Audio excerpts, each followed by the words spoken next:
नमस्कार. आपल्या पायाखालची जी जमीन आहे ना, ती फक्त माती आणि दगड नाहीये, तर ती एक जिवंत गोष्ट आहे. आज आपण पृथ्वीच्या पोटात डोकावून पाहणार आहोत आणि हे समजून घेणार आहोत की आपला ग्रह स्वतःला कसा घडवतो, अगदी छोट्यातल्या छोट्या कणांपासून ते मोठमोठ्या पर्वतांपर्यंत. चला तर मग हा इंटरेस्टिंग प्रवास सुरू करूया. ही सगळी गोष्ट आपण 5 भागांमध्ये समजून घेऊ. सगळ्यात आधी पृथ्वीचे मूळ घटक कोणते आहेत ते पाहू. मग आपण खनिजांच्या चमचमणाऱ्या दुनियेत जाऊ आणि तिथून थेट खडकांच्या विशाल साम्राज्यात. ते कसे तयार होतात, कसे बदलतात आणि सगळ्यात शेवटी हे सगळं एका कधीही न संपणाऱ्या चक्रात कसं फिरत राहतं हेही आपण बघणार आहोत. चला तर सुरुवात करूया आपल्या पहिल्या टप्प्यापासून, पृथ्वीचे मूळ घटक. कोणतीही गोष्ट नीट समजून घ्यायची असेल तर ती मुळात कशापासून बनली आहे हे बघणं महत्त्वाचं ठरतं. खडकांचंही तसंच आहे. त्यांची कहाणी सुरू होते ती अगदी बेसिक केमिकल एलिमेंट्सपासून. हे खरंच खूप आश्चर्यकारक आहे, नाही का? म्हणजे बघा, आपल्या पृथ्वीवर किती व्हरायटी आहे, पण तरीही आपल्या भूकवचाचा जवळपास 98% भाग फक्त आणि फक्त 8 मूलद्रव्यांनी बनलाय. आणि त्यातही सगळ्यात जास्त आहेत ऑक्सिजन आणि सिलिकॉन. विचार करा, ज्या ऑक्सिजनमुळे आपण श्वास घेतो तोच ऑक्सिजन सिलिकॉनसोबत मिळून आपल्या पायाखालच्या जमिनीचा मूळ आधार बनवतो. कमालच आहे. बरं, ही मूलद्रव्य अशी सुट्टी सुट्टी नसतात. ती एकमेकांशी जोडली जातात आणि त्यातून तयार होतात खनिजे. खनिज म्हणजे काय? तर नैसर्गिकरित्या तयार झालेला असा पदार्थ ज्याची एक ठरलेली अणुरचना आणि रासायनिक रचना असते. खरं तर हेच आहेत खडकांचे खरे बिल्डिंग ब्लॉक्स आणि आपल्याला आजपर्यंत 2000पेक्षा जास्त खनिजे सापडली आहेत. चला आता पुढच्या टप्प्याकडे जाऊया. प्रश्न असा आहे की भूगर्भशास्त्रज्ञ या हजारो वेगवेगळ्या खनिजांना ओळखतात तरी कसे? त्यांच्याकडे अशी कोणती जादूची कांडी असते? नाही, जादू नाही. हे शुद्ध विज्ञान आहे. प्रत्येक खनिजाचे स्वतःचे असे काही खास गुणधर्म असतात, अगदी आपल्या फिंगरप्रिंटसारखे. म्हणजे त्याचा स्फटिकाचा आकार कसा आहे, त्याला चकाकी आहे का, त्याचा रंग कोणता, तो तुटतो कसा, या सगळ्या गोष्टी मिळून त्या खनिजाची एक युनिक ओळख तयार होते. यातलाच एक महत्त्वाचा गुणधर्म म्हणजे कठीणपणा किंवा हार्डनेस. हे मोजण्यासाठी मोज स्केल वापरतात, जे 1 ते 10च्या रेंजमध्ये असतं. ही एक प्रकारची स्क्रॅच टेस्ट आहे, म्हणजे कोणतं खनिज दुसऱ्याला ओरखडू शकतं. या स्केलवर नंबर 1ला आहे टॅल्क, जे आपण पावडरमध्ये वापरतो, इतकं मऊ. आणि नंबर 10ला आहे हिरा, जो पृथ्वीवरचा सगळ्यात कठीण नैसर्गिक पदार्थ मानला जातो. एखादं खनिज कसं तुटतं यावरूनही खूप काही समजतं. काही खनिज त्यांच्या आतल्या अणुरचनेमुळे अगदी सरळ, सपाट पृष्ठभागावर तुटतात. याला म्हणतात विभंग. तर काही खनिज कशीही वेडीवाकडी तुटतात. त्याला भंग असं म्हणतात. हा छोटासा फरक त्या खनिजाच्या आतल्या स्ट्रक्चरबद्दल खूप मोठी माहिती देऊन जातो.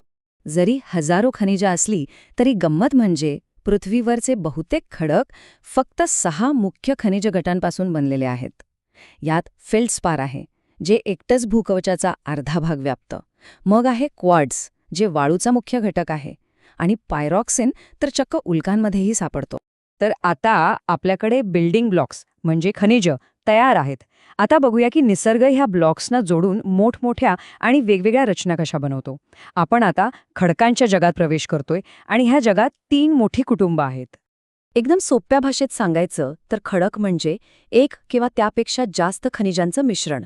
खडक ग्रॅनाइटसारखा कडक असू शकतो किंवा मातीसारखा मऊही असू शकतो. आणि खडकांच्या अभ्यासाला म्हणतात शैलशास्त्र किंवा पेट्रोलॉजी. आणि इथेच खडकांना ओळखण्याची खरी गुरुकिल्ली आहे. त्यांची ओळख त्यांच्या रंगावरून किंवा आकारावरून नाही, तर त्यांच्या जन्माच्या कथेवरून होते. म्हणजे ते तयार कसे झाले यावरून त्यांचे 3 मुख्य कुटुंबांमध्ये वर्गीकरण केलं जातं: अग्निज, गाळाचे आणि रूपांतरित खडक. आता आपण या तिन्ही खडक कुटुंबांचा प्रवास एक एक करून पाहूया. आणि सुरुवात करूया त्या खडकांपासून जे थेट आगीतून जन्माला येतात. अग्निज खडक. इग्नेस हा एक लॅटिन शब्द आहे, ज्याचा अर्थ होतो आग. हे खडक पृथ्वीच्या आतून येणारा तप्त मॅग्मा किंवा जमिनीवर आलेला लाव्हारस थंड होऊन घट्ट बनल्यामुळे तयार होतात.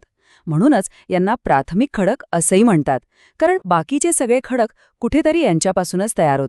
याचे पण 2 मुख्य प्रकार पडतात. जेव्हा मॅग्मा पृथ्वीच्या आतमध्येच हळूहळू थंड होतो तेव्हा अंतर्गत खडक बनतात, जसं की ग्रॅनाइट. यातले कण मोठे असतात. आणि जेव्हा लाव्हारस जमिनीवर येतो आणि पटकन थंड होतो तेव्हा बहिर्गत खडक बनतात, जसं की बेसाल्ट. यातले कण एकदम बारीक असतात. ओके, तर आता वळूया दुसऱ्या फॅमिलीकडे, गाळाचे खडक. यांना आपण निसर्गाचे रिसायकलर्स म्हणू शकतो. होतं काय की ऊन, वारा, पाऊस हे सगळे मिळून जुन्या खडकांची झीज करतात, त्यांना तोडतात. मग हे जे बारीक बारीक कण आहेत ना, ते वाऱ्यासोबत किंवा पाण्यासोबत वाहून जातात आणि एका ठिकाणी थरावर थर साचत राहतात. आणि मग लाखो वर्षांनी वरच्या थरांच्या प्रचंड वजनामुळे, दाबामुळे हे सगळे थर एकत्र येऊन घट्ट होतात आणि एका नव्या खडकात बदलतात. याच प्रोसेसला म्हणतात शिलीभवन. आणि तिसरं कुटुंब आहे रूपांतरित खडकांचं.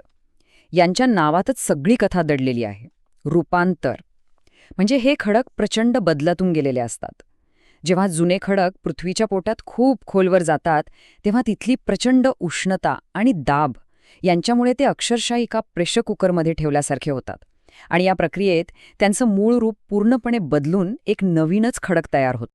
या रूपांतरणाच्या प्रोसेसमध्ये होतं काय की खडकातली खनिजं एकतर नव्याने तयार होतात किंवा एका रेषेत समांतर मांडली जातात. यामुळे कधीकधी खडकांना असे पट्टेदार डिझाईन मिळतं, ज्याला फोलिएशन असं म्हटलं जातं. आणि हे रूपांतर खूपच जबरदस्त असतं.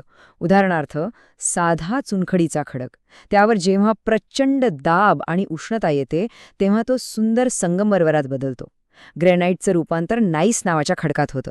तर वालुकाश्माचा बनतो क्वार्ट्झाईट. हे म्हणजे खडकांचं एक प्रकारचं मेकओव्हरच आहे. आता आपण आपल्या शेवटच्या आणि सगळ्यात महत्त्वाच्या भागाकडे आलो आहोत. हे तिन्ही प्रकारचे खडक असे वेगवेगळे नाहीत, तर ते सगळे एका सतत चालणाऱ्या डायनॅमिक प्रोसेसनी एकमेकांशी जोडलेले आहेत. आणि यालाच म्हणतात खडक चक्र. हे खूप सुंदर, कधीही न संपणारं वर्तुळ आहे. मॅग्मा थंड झाला की अग्नीज खडक बनतो. त्याच खडकाची झीज झाली की गाळाचा खडक तयार होतो. त्यावर उष्णता आणि दाब पडला की रूपांतरित खडक बनतो. आणि तोच खडक जर परत खूप खोल गेला तर तो वितळून पुन्हा मॅग्मा बनतो. आणि हे चक्र पुन्हा नव्याने सुरू होतं. म्हणजे कोणताही खडक कायमचा नसतो, तो फक्त ह्या प्रवासातला एक थांबा असतो. याचा अर्थ काय? याचा सरळ अर्थ असा आहे की जे खडक आपल्याला एकदम स्थिर आणि कायमचे वाटतात ते खरं तर तसे नाहीत. ते एका प्रचंड मोठ्या, कोट्यावधी वर्षांच्या प्रवासावर आहेत. ते सतत जन्माला येत आहेत, बदलत आहेत आणि पुन्हा नव्या रूपात परत येत आहेत. आपली पृथ्वी हा एक स्थिर ग्रह नाहीये, तर एक असा कलाकार आहे जो स्वतःला सतत घडवत असतो.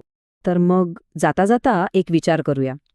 जर खडक खरंच नेहमीच बदलत असतील तर आजपासून 10 लाख वर्षांनी आपल्या पायाखालची जमीन कशी दिसत असेल? विचार करण्यासारखा प्रश्न आहे, नाही का?